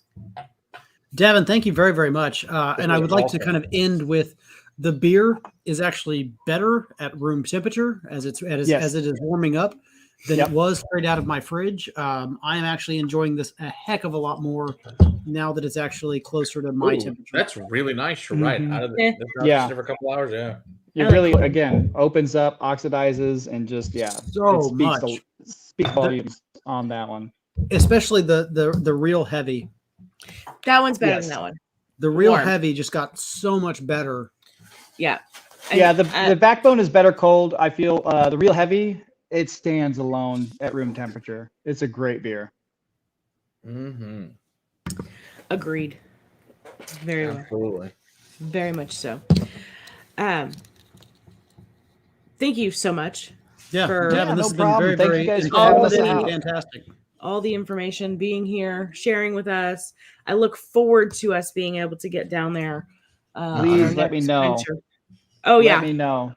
most Like definitely. I said, I mean, a lot of these things that I make and create and have ideas for couldn't be possible without you guys and spreading the word and letting me know that we're on the right path. Absolutely. And things are only going to get better from here. So Nice. This will be shared with many people. It's going to be great. Real quick, do you remember what grain of what strand of wheat you were using in that wheated? This was a malted rye, so I'm not sure. I'll be honest with you, because it was a malted rye. The malted rye, I believe, came from Germany, and so after it goes through the process of malting. So I couldn't tell you if it was a winter or a red, but Okay. I'd like to use. I'll tell you this. I like to use malted grains on, especially when I'm using malted barley. Using groat grains or green grains, they're fine. They're great, but they just blend a little bit better in mash bill when everything's malted. So the ryes are going to be a malted rye. The corn is a flaked malted corn. Interesting. Yeah, it's just they mingle a lot better with other malts. Those dextrins are, they're already kind of there, and so there's nothing obtrusive to each other. Very cool. Donald knows me so well. A lot, I'm sure. The blend of all of them is also excellent, by the way. It's delicious. So I'm off from Thursday through Sunday, back to work on Monday. My birthday's on Saturday, so I think throughout that whole time, Donald. That's right, time for a jam. The extended weekend. Malt is amazing. I got lucky because I work for a bank, so we get Veterans Day off. We get all of them Sure. off. So I just took Friday off and was like, say, fuck it. Done. 4-day weekend. Done. Good plan. Happy birthday to me. So yes, all of it, Donald. All right. Stay put, Davin. Thank you, everybody. Appreciate you Cheers, joining everybody us on else. another episode of the See week. you Thank you, guys. Cheers. Cheers. Cheers, everybody.